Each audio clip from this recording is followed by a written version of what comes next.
Son las 3:58 de la madrugada del 6 de junio de 2026 y sobre la costa del mar de Azov vuela algo que, según todos los cálculos rusos, no debería estar ahí. En los próximos 13 minutos, 12 planchas de madera contrachapada van a lograr lo que 2 años de guerra no habían conseguido: incendiar uno de los mayores depósitos de combustible del sur de Rusia y dejar a la Crimea ocupada, racionando cada gota. 12 drones de $55,000 contra una red de defensa aérea que costó miles de millones. La madera va a ganar. Su objetivo es Poltavskaya, a 80 kilómetros de Krasnodar y a más de 250 de la línea del frente, tan lejos que los rusos juraban que nada iba a llegar. Por eso esa madrugada casi nadie lo vigilaba. Los 12 drones se llaman FP-1 y son pura fibra de carbono y madera barata. 6 metros de ala, un motorcito de 2 cilindros en la cola, básicamente más cortadora de césped que misil. Han volado toda la noche pegados a las olas, los motores recalentados, el combustible casi en cero, y en 12 minutos, esos 12 juguetes van a incinerar 15,000 metros cúbicos de carburante. En la pantalla del S-400 a 40 kilómetros, los 12 puntos parecen una bandada de pájaros cruzando el amanecer, y eso es justo lo que el operador cree que son. Pero dos cosas no cuadran: las bandadas no vuelan en formación perfecta, y ningún pájaro vuela en línea recta directo hacia un depósito militar. Cuando lo entiende, los drones ya están a 27 kilómetros y arranca la cuenta regresiva, porque a esa distancia, el comandante tiene una sola oportunidad para disparar. Unos segundos más y los drones bajarán tanto que se hundirán bajo el horizonte del radar, y entonces será imposible engancharlos. 14 segundos, 10 segundos. El manual ordena esperar identificación segura. 7 segundos, pero si espera a estar seguro ya no habrá nada que perseguir. Dispara. 2 misiles 48N6 salen rugiendo de los tubos a Mach 6. A esa velocidad deberían alcanzar a los drones en segundos, pero los drones vuelan a 15 metros sobre el agua, tan bajo que en los últimos metros, la cabeza buscadora de cada misil deja de distinguir el dron del mar. Su propia señal rebota en el agua y vuelve duplicada, como una voz en un túnel que tu eco repite encima hasta volverla imposible de distinguir.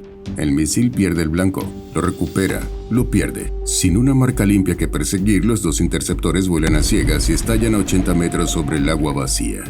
$4 millones en misiles, disparados en 12 segundos, para no derribar absolutamente nada. Es como vaciar la caja fuerte para aplastar un mosquito, fallar y descubrir que el mosquito viene con 11 amigos.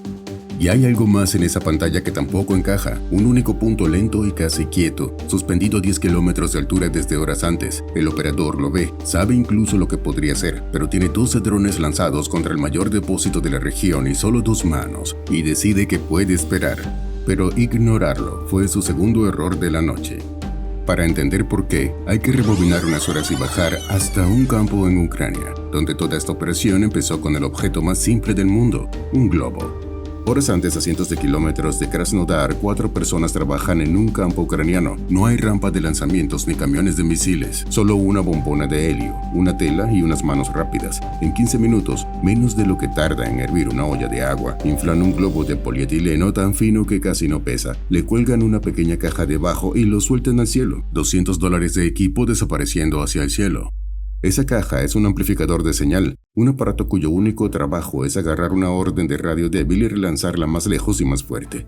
Guárdalo en la memoria, porque antes de que termine la noche esa cajita va a humillar a $20 millones de tecnología rusa. Por ahora basta saber que sube en silencio a 10 kilómetros de altura y empieza a flotar hacia el este. Nadie lo dirige, nadie tiene que hacerlo, porque aquí está el truco que Rusia no puede copiar: el viento.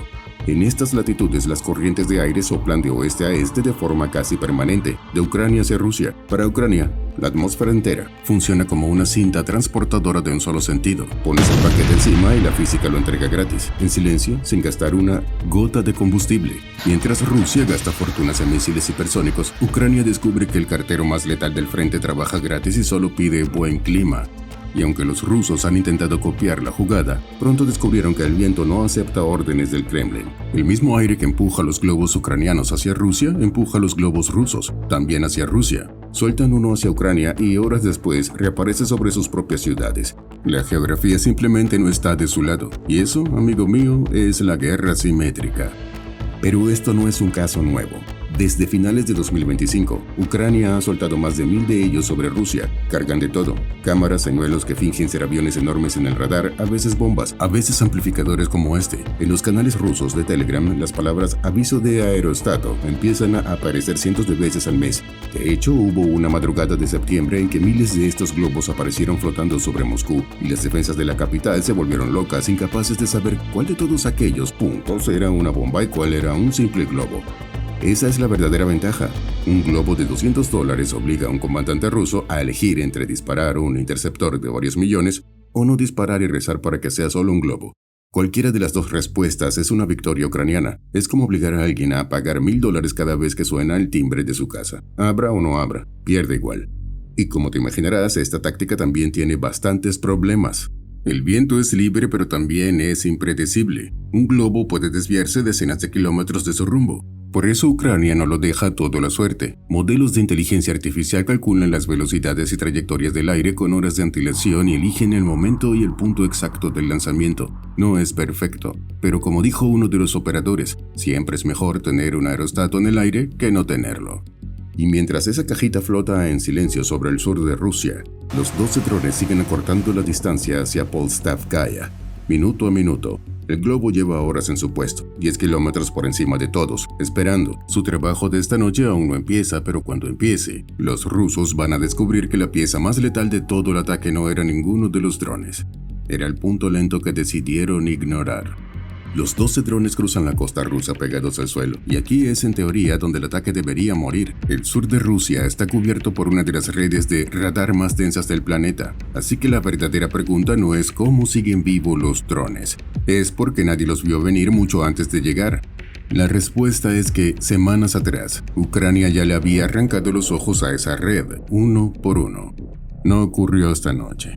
Fue la preparación silenciosa de los meses anteriores. Drones navales y comandos de operaciones especiales cazaron los grandes radares de alerta temprana del sur, el 55ZH6 Nebo, una antena de $100 millones que detectaba objetivos furtivos a cientos de kilómetros. El Scala M, un radar de ruta de 350 kilómetros de alcance que alimentaba de datos a las baterías antiaéreas. El radar de baja cota Podlet, uno tras otro, convertidos en chatarra humeante.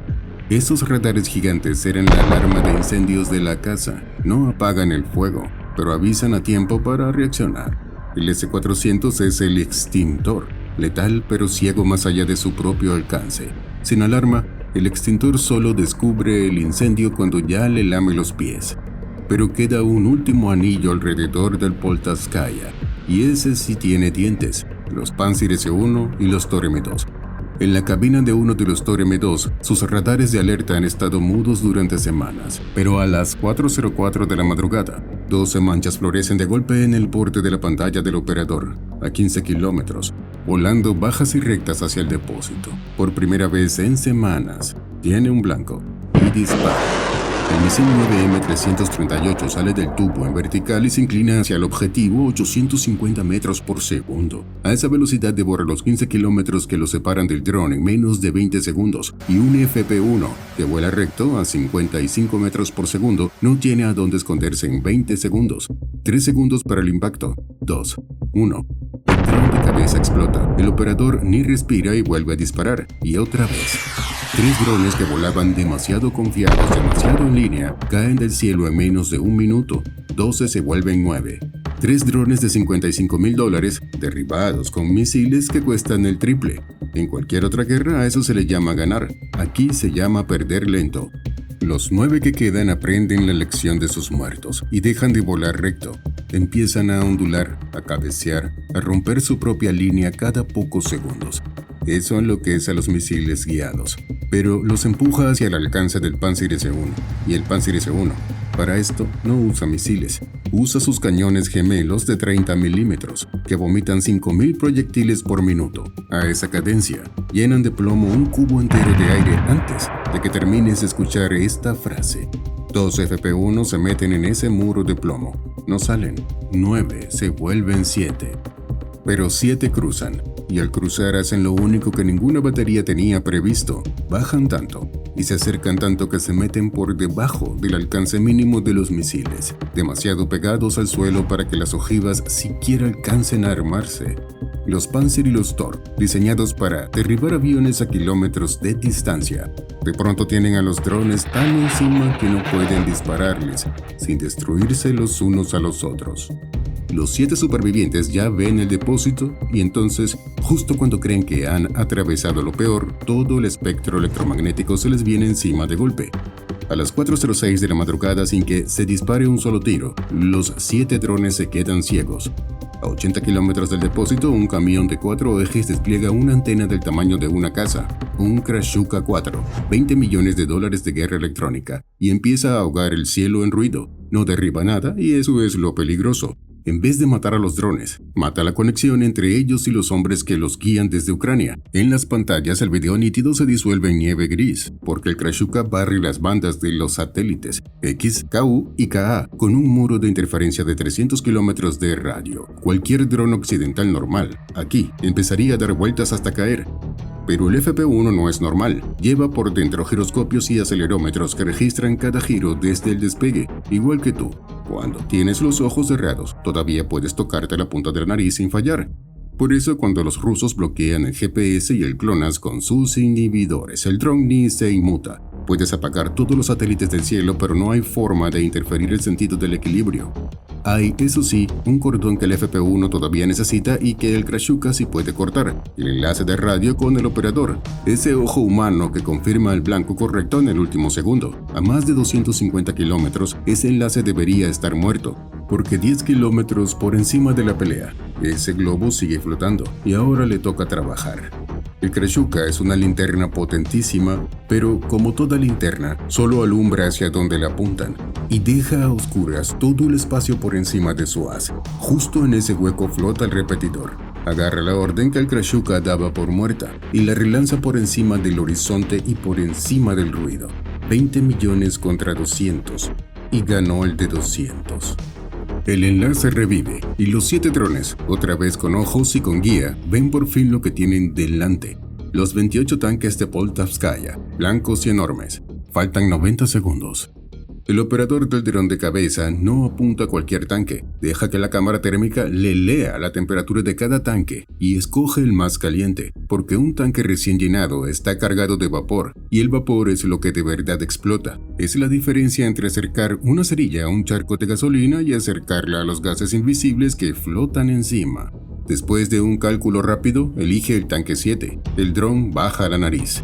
El primer FP-1 atraviesa la pared de acero como una aguja perfora la piel de un tambor, y por una fracción de segundo no ocurre nada. Luego la ojiva detona dentro del vapor y el techo de acero sale despedido como una moneda de 15 toneladas girando. El segundo dron entra 10 segundos después, luego el tercero, y cada uno alimenta el incendio que dejó el anterior. El fuego salta de un depósito al siguiente por tuberías diseñadas en los años 60 para sobrevivir a una bomba, jamás a esto, y el combustible ardiendo desborda los muros en un río de fuego de 5.000 metros cuadrados. El sistema de espuma, tan tranquilizador en el panel de control, con todas sus lucecitas verdes, se vacía en 90 segundos y apenas moja una esquina. Es como apagar un volcán a escupitajos. Entonces el calor alcanza un tanque todavía lleno, y Poltavskaya sufre lo que todo bombero reza por no ver jamás: un bleve. El líquido a presión, al romperse su tanque de acero, se vuelve gas en un parpadeo y se expande 600 veces su volumen, así que el tanque no arde, estalla. La onda revienta cada ventana en 1 kilómetro a la redonda, y la bola de fuego se eleva tan alto que termina de verse desde el espacio. Años costó levantar ese depósito y lo borraron 7 piezas de contrachapado y un globo de fiesta. Al amanecer, en la Crimea ocupada, las gasolineras abren con colas de horas. La columna de humo aún se ve desde el puente, y esa madrugada en cada base aérea rusa se hace la misma cuenta. Si un globo de $200 puede hacer esto aquí, no hay nada que lo detenga en ningún otro lugar. El viento, después de todo, sopla en una sola dirección. Cambio y fuera.